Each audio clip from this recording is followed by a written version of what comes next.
must hurry. You cannot let the Lord of Dust catch up to you. Welcome to Watch Mojo, and today we're counting down our picks for the top 20 most horrible, dreadful, miserable video games to have ever released this past decade.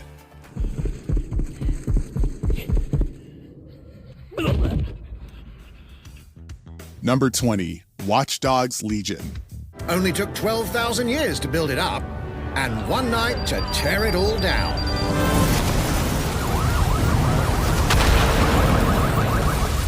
Oh my god. In a sense, video games are repetitive in nature, but a good video game hides the repetition through fun gameplay loops that feed into each other. Watch Dogs Legion had something going for itself in how you could play as any character in the game, but that's where the fun ideas stop flowing. Everything after the tutorial is your run-of-the-mill, sneak into that place, silent takedown, grab reward, rinse and repeat. It doesn't help that what few interesting stories were introduced are cut short before they can tell something compelling while the difficulty fluctuates between every mission. Ultimately, you'll stop playing out of either boredom or frustration. Right! Go for it, Dead! Number 19, Mighty Number 9. Sacred word! What happened to the lights? I'm scared! Mommy! Following a mass exodus of frustrated Capcom leads, one alumni of the publisher, Keiji Inafune, ventured out to bring a game to the starved Mega Man fanbase. At one point, Mighty Number 9 was shaping up to be a worthy successor from what little 2D art had been shown. Once we saw the game's new 3D visuals for the first time ever, everything went downhill at an almost neck-breaking speed. First came the infamous anime fan on prom night insult. Stuff that'll make you faster and stronger and make the bad guys cry like an anime fan on prom night. Then the livestream that told audiences the game was better than nothing. It's better than nothing. At least that's my opinion. And finally release day, which revealed just how mediocre and inspiring the entire game was. Inafune's reputation was stained, and we've yet to see him or developer Concept bounce back from this. Number 18, Grey Hill Incident. Yeah, but don't go home by the street. Go through the barn in front of my caravan. I've got a camera. I'm gonna record the UFO. In the world of video games, we've seen all kinds of creative depictions of aliens across a rainbow of games targeted at different audiences. Rarely do we ever see a frightening interpretation of the traditional Grey Moon Men in the same way Grey Hill Incident approached it. It's also rare that we see a creative idea tank miserably in terms of quality. Grey Hill Incident forced players to use stealthy tactics to progress, only for AI to be unfairly buggy, thus breaking the whole point of stealth in the first place. What's worse is that if you were caught by the aliens, there was no telling how far back the game would send you as checkpoints were unevenly dispersed. It all makes for a somewhat infuriating experience, and we're only a few entries into this list.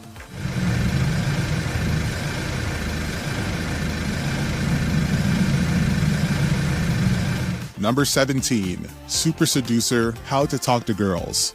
So you teach at the university? That's interesting. Yeah. And tell me, do you actually like what you do, or you do it just for money? No, I really do like what I do. It's important to look out for folks who will say and do anything to exploit you or take your hard-earned cash in exchange for a lazy product. Case in point, Super Seducer, How to Talk to Girls. In this game, self-proclaimed pickup artist Richard LaRuina tries to educate the player on how to approach women, get a date with them, and eventually sleep with them. Not only are the situations presented here unrealistic and hokey, they also portray women in a way that kinda makes them seem formulaic, one-note, and nothing more than objects for the sake of self-fulfillment. Of course, some folks didn't like these kind of criticisms levied against LaRuina and his game, so they bought the game out of spite and gave him enough money to spawn 2 more sequels. This is a classic PUA pickup artist routine from Baxter, and it works, you know, to an extent, but again, it's a routine. Number 16, Ghostbusters.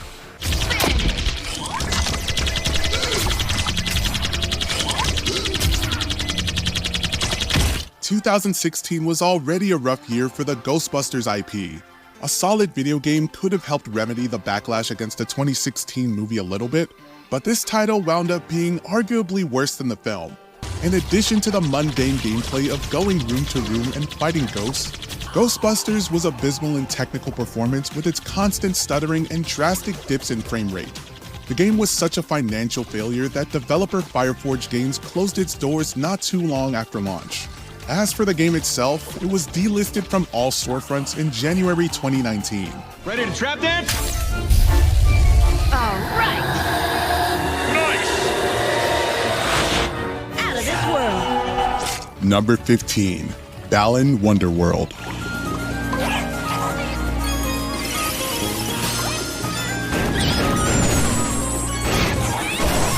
Yuji Naka and Naoto Oshima will forever be remembered as a couple of Sega's most influential game designers in the company's history. However, Balan Wonderworld was not the kind of game anyone wanted from these two when they announced they had partnered with Square Enix for a new 3D platformer. Balan Wonderworld boasted a unique theme centered on musical theater, and that's pretty much the only nice thing we have to say about it. Everything else about the game is a befuddling mess. Why does every button do the same exact action? Why do objects de-render when you get closer to them? Why are we only allowed to have 3 costumes at once instead of a wheel, or focus the level on just one costume? Overall, why is the game so overly complicated and how basic it is? It's very unlikely that we'll ever get answers to these questions.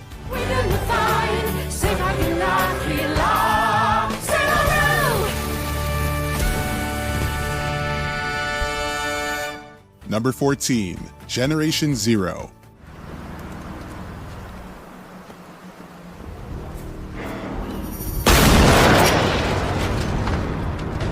Be very skeptical of whoever is screaming about how Generation Zero has improved since launch. At launch, Generation Zero was indeed an utter train wreck. Crashing, bugs in AI behavior and pathing, broken stealth mechanics, constantly recycled assets in places that made no sense, and worst of all, poor implementation of resources that could put a player in a position where it's impossible to bounce back into a stable position for survival. While some of these problems have since been remedied, there's no fixing a generic world design, there's no fixing recycled assets, and there's no fixing bland visuals, audio, and character design. Generation Zero is an absolute zero.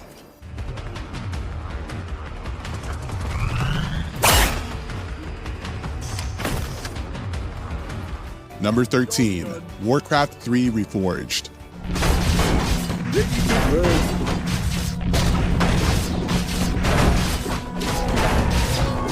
Blizzard has screwed up in a handful of ways prior to Warcraft 3 Reforged.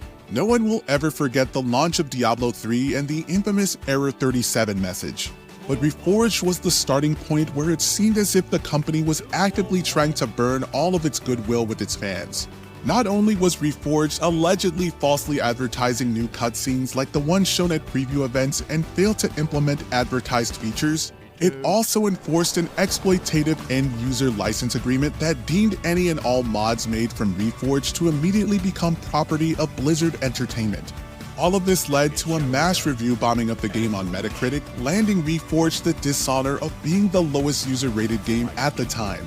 Blizzard would eventually outdo themselves in 2022 when Diablo Immortal was review bombed even more than Reforged and received an even lower user rating.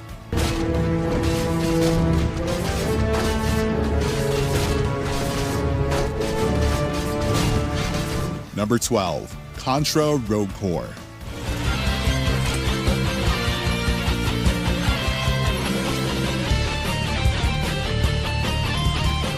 Konami knows it can publish great titles, but in the late 2010s, they were floundering hard. We'll get to one of their major flops in a minute, but Contra Rogue Core was a total misfire in the most embarrassing way possible. Look, we'll admit that the weapon upgrades and customization were cool, but everything else about this game felt like a desperate plea to get internet meme lords to buy in and buy in hard. Why else would we get a weaponized cyborg panda and graphics that look like they were ripped from a cancelled piss filter era game? This was simply not Contra at all, and longtime fans quickly rejected Rogue Core as they should have.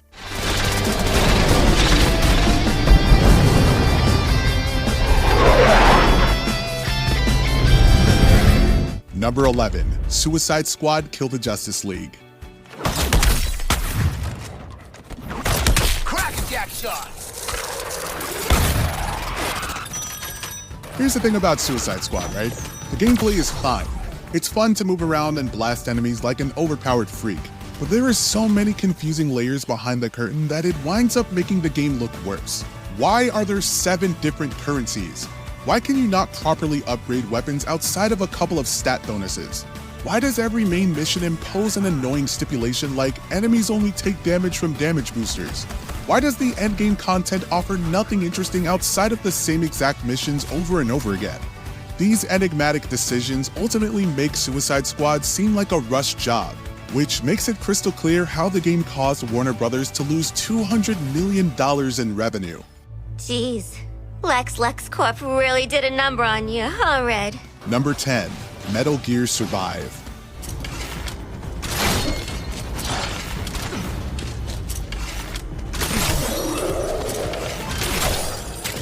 Back to Konami one last time. Metal Gear has always been centered on military espionage, secretive warfare technology, and topics relating to various subjects touched upon during the Cold War. Metal Gear Survive does none of that and instead wants you and your friends to fight crystal-headed zombies for some reason. Because, you know, this has always been what Metal Gear is about, right? Oh, and if you wanted to restart your character from scratch for whatever reason, well, you better fork over more cash to purchase a new save file. Yeah, there's no reason for anyone to play this game at all.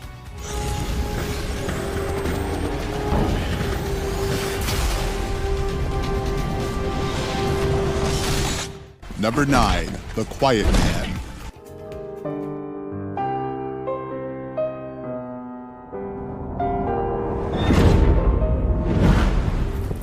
Look, we're all for games offering new perspectives from people with different mental or physical conditions, but The Quiet Man is not this riveting piece of art it pretends to be.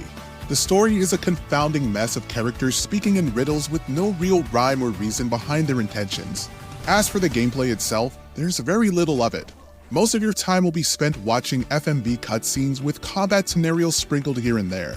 And even when you unlock the normal audio, nothing about the game makes sense in its story and structure. So what exactly is the point in playing this? Why are you doing this? Leave him alone!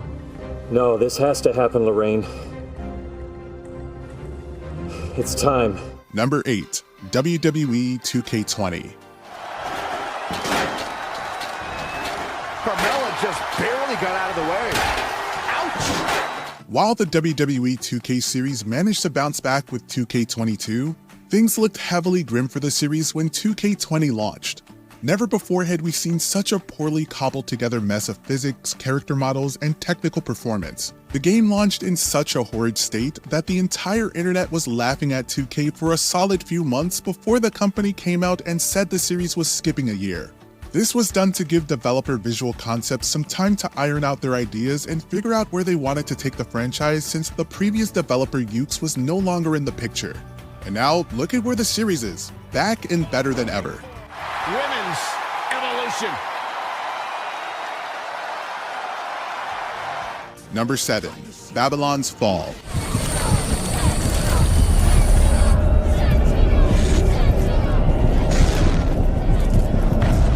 Welcome to Babylon. Platinum Games was already struggling to make ends meet by the time they developed Babylon's Fall with Square Enix as their publisher.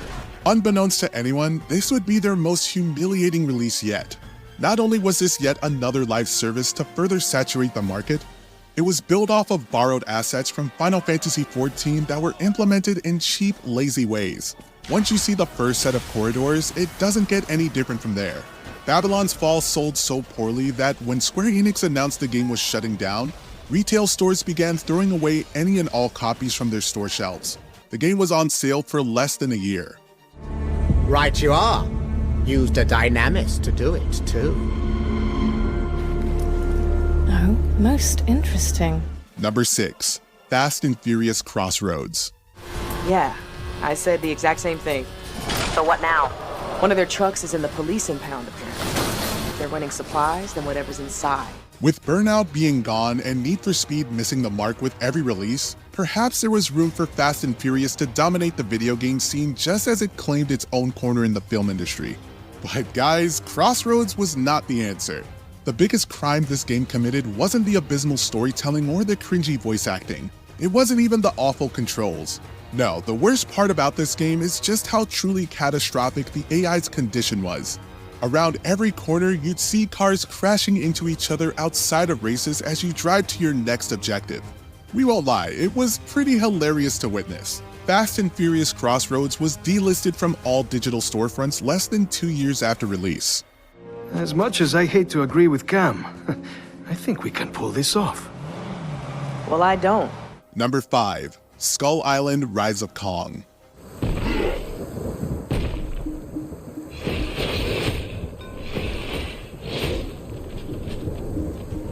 Since its early days of publishing games like Big Rigs over-the-road racing, Game Mill Entertainment has struggled in maintaining a reputable image in the world of gaming. Alas, when it continues publishing games like Skull Island: Rise of Kong, one has to wonder what's going on. Rise of Kong was truly among the worst games we saw in 2023 with its piss-poor combat, uninspiring environments, and dreadful character animation. Even with its $30 price tag, nothing about this abomination told audiences you need to play this game unless you were a YouTuber or streamer dunking on the game. And yet, that's still not the worst we saw in 2023.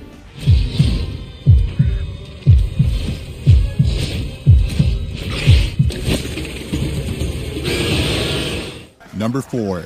Tony Hawk's Pro Skater 5.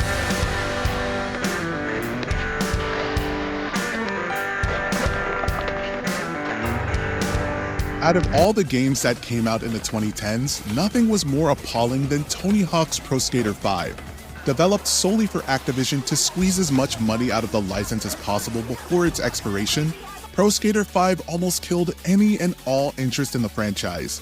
In addition to a weak roster of skaters, parks, and customization options, the game was unbearably buggy in its physics, animations, and general stability. What was more confusing was just how much storage space it took up on your hardware, only for most of that storage space to be dedicated to the game's audio. Developer Robomoto closed its doors almost a year after the game's release, while Activision would eventually allow Vicarious Visions to remake the first 2 games in 2020.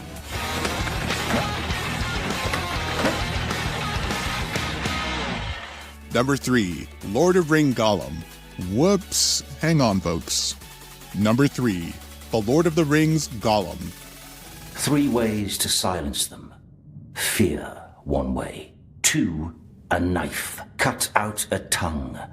Very effective. Please, it wasn't us. I guess there was something wrong with ChatGPT on our end, but no worries, we got the title fixed. After all, it was the only thing about Gollum that could ever be fixed, as the game launched in a disgustingly unstable state in May 2023. Prior to release, Gollum did have a setting to turn on hair physics until Data Lake Entertainment notified the press, ourselves included, that the setting had to be removed due to it causing frequent crashes. And that's not all. Even today, many game-breaking bugs are still present, ranging from enemies forgetting to be hostile, collision detection failing to prevent the player from going out of bounds to see dev assets in the distance, and even without hair physics, constant crashing. We did name this the worst game of 2023, but then our next entry showed its ugly mug at the tail end of the year. Where does the sun go up? East. In the east. No, that's not how it goes. Number 2. The Day Before.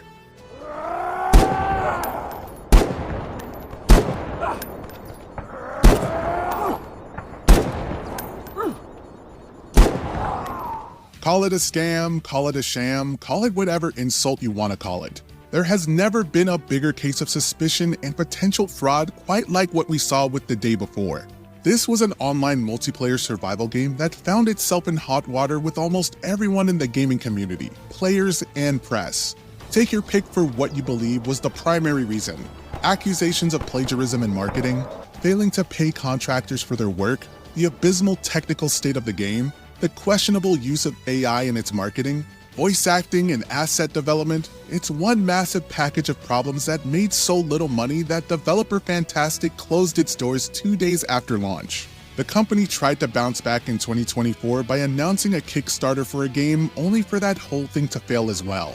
The Day Before was such a monumental disaster that no one will ever trust Fantastic nor publisher Mytona again. And yet, that's not even the worst game we've seen over the last decade.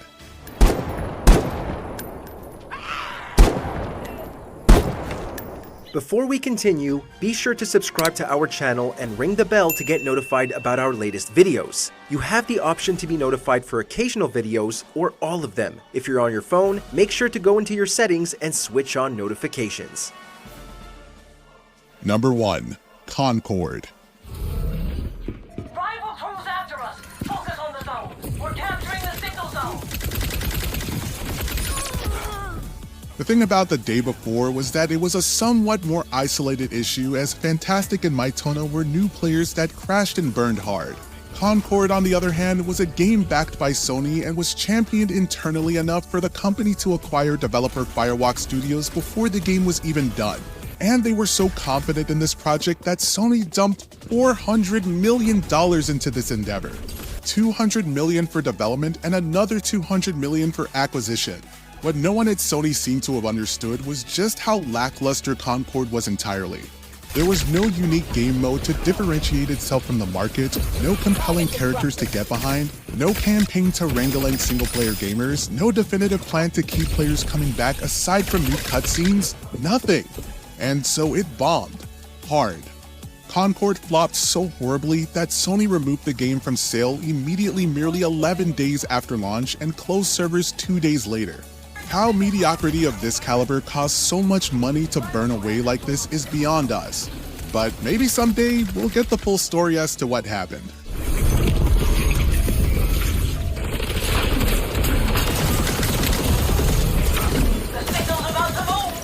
Did you suffer through any of these games for yourself? Let us know down in the comments. No one's talking to you, Vernon.